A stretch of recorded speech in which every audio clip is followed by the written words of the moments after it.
Tianao ve hoe ny vidéo ataonao dia hojeren'ny olona be da be sy hoe hatramin'ny farany dia ity misy fomba iray antsoina hoe storytelling na hoe l'art de raconter une histoire.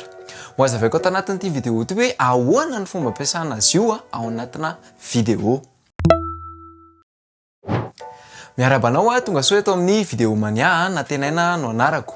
Eto iresaka mahakasika ny vidéo sy ny marketing satria resy lahatra fa ireo compétence roa ireo mila anana raha ohatra ka te hampitombo visibilité sy te hahazo client ianao.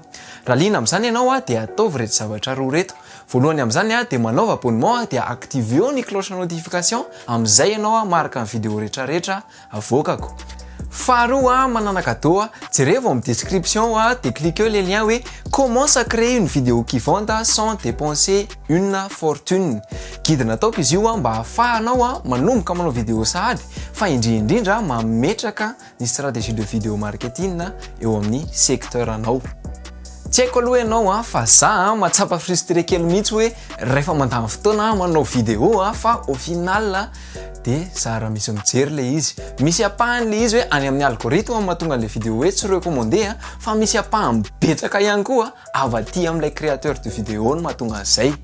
Dia vu que hoe tsy hananantsika contrôle ny algorithme dia aleo aty amintsika mpamorona ny vidéo no miezaka manatsara ny vidéo antsika. Dia ny antony mahatonga an'izay hoe tsy hitan'ny olona izay mihitsy ny vidéo anao dia matetika hoe tsy mahay manao storytelling ianao. Indray andro nisy tovovavy kely dia nandeha tany naty ala izy. Bon, totriny hoe mahay manao storytelling ihany Bref, ny fahaizanao manao storytelling tsara dia mampipaka ny hevitra tiana ampitaina any amin'ny audience anao. Mihoatra n'olona hoe manao point 1, point 2, point 3 le izy. Inoko fa azonao tsara ny enjeu an'le izy sy ny hoe inona ny principe an'le izy ao ambadika fa manaiky miaraka aminao fa misy olona hoe tena mahay manao storytelling zany hoe tena mora ho anazy le izy fa ho an'ny sasany kosa tena hoe sarotra ho anazy ny anao an'izany. Dia manomboka eto enoy tsara dia mandray sany noty dia jereo tsara ny fomba fiasan'ny atodoanao rehefa manao storytelling na tsy. Ahoana zany ny fomba fanaovana storytelling? On va se baser sur l'arc narratif. Ho amanokana izy io antsoko hoe l'odyssée héroïque. Io odyssée héroïque io no structure ampiasain'ny film Hollywood. Ampiasaina be koa izy io any amin'ny publicité et on n'a pas trouvé mieux. Dia ito zany ny version simple an'ilay odyssée héroïque pour débuter. Voalohany indrindra dia misy ny antsoina an'ilay héros. Io héros io mety ho zana ianao manao an'ilay vidéo nefa mety ihany koa io ilay audience. Dia intéressant be hoe ilay audience no atao héros satria any amin'ilay version somary complexe an'ilay odyssée héroïque izay hojerentsika any amin'ny faran'ilay vidéo dia isy guide izay hoe tonga hanampy an'ilay héros dia ilay guide io amin'izay fotoana izay dia ianao. Ito ilay version simplifiée.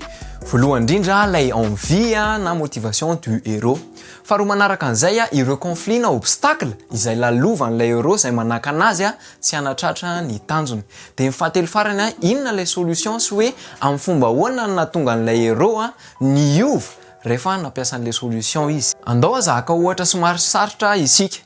Anao toy amin'ny fomba fanasana WC zao tsika dia mieritreritra ianao zany hoe héros qui nettoie les toilettes. Raha atao tsotra le izy tsy mampiasa storytelling dia ohatran'izao.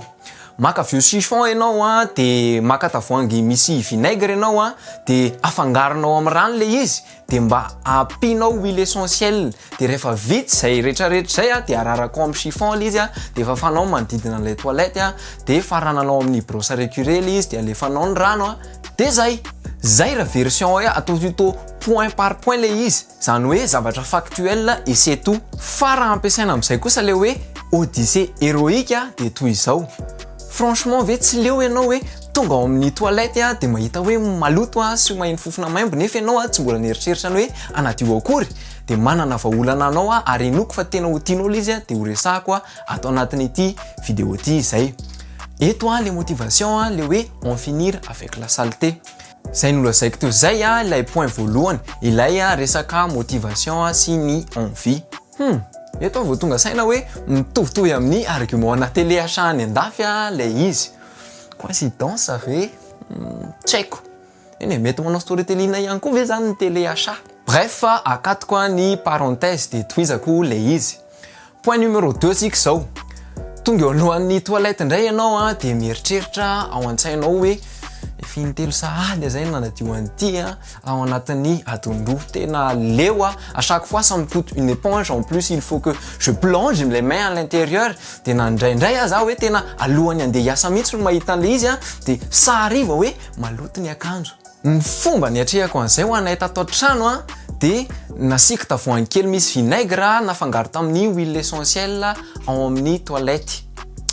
Ny anay nataonay hoe vanille huile essentielle fa mety foana io na lavande na zavatra hafa zay hoe mba miala amin'ny fofona désodorisant mahazatra. De nanisy an'izay tavoahangy kely zay de nametraka arina roa. Ny voalohany misy lamba ilay chiffon zay mbola tsy niasa de ny ray ho an'le efa nampiasaina. De rehefa week-end de asaiko manampy ananjy zanako manao carte kely misy dessin hoe soyez sympa, ce serait cool de nettoyer juste après votre passage et merci. Tena important le zareo hoe manampy satria impliqué izy de fatany tokony atao. Fa fanampin'izay ary hita tena misy astuce kely manokana satria ny zanako tena tia bonbon de nasiako pot misy bonbon eo akaikaiky eo de nasiako soratra eo ivelany hoe on récompense si vous avez bien nettoyé. Tena motivation au max io ho an'ny zanako ary tena nety le izy tao aorianany nametrahanay an'izay système zay de tsy nila nanadio be tsony au plus je dois nettoyer 2 fois par mois grand max. Tena hoe niova ny andavanandro koa fa ihany koa hoe tsapan'le zanako hoe misy asa ihany le izy donc ils font plus attention ary manampy anay izy rehefa amina tâche ménagère hafa ato an-trano. Zay ny partie 2 sy ny 3 le resaka obstacle sy hoe en quoi la solution a changé la vie de la personne. Zay fa henonao ilay version tuto sy le version histoire mora tadidinao kokoa ve le intérêt sy ny principe ary ireo étape arahana no lay tamin'le version tuto. Mba lazao kely ana en commentaire hoe sûrement misy olona tonga de le version tuto no tiany fa en général rehefa concerné amin'ilay izy ianao rehefa mahay an'ilay enjeu sy mahita an'ilay témoignage ça marque plus les esprits. De andao amin'izay ho jerentsika les versions évoluer an'ilay odyssée héroïque. Voalohany izy ilay héros faharoa que veut-il accomplir? Ny fahatelo fa maninona no tsy mety mahazo an'ilay zavatra tiany izy fa efatra inona no akony raha azon'le izy na tsy fa dimy qui ou quoi vient en aide au héros. Io le resaka guide. Fa enina comment le héros obtient ce qu'il désire et fa fito farany le résultat na le transformation. Tianao exemple ny version itsony satria vous êtes en plein dedans. Hatramin'ny voalohan'ilay vidéo de noetiko nanao an'ilay odyssée héroïque ianareo. Avereny jerena ity vidéo ty sérieusement point par point de jereo hoe aiza ilay cette partie no resahako teo. Ho anahy manokana aloha tena hitako hoe nanampy anahy be mihitsy ilay storytelling surtout rehefa manao offre. Du coup ho anahy any amin'ny resaka vente no tena ampiasako azy fa tsy aty amin'ny resaka contenu loatra satria tsy mora amiko ilay manao le storytelling à l'improviste. Asive réaction sy partageo ty vidéo ty de amin'ny vidéo manaraka indray tsika miona fa mandrapatonga an'izay soyez visible, soyez mémorable.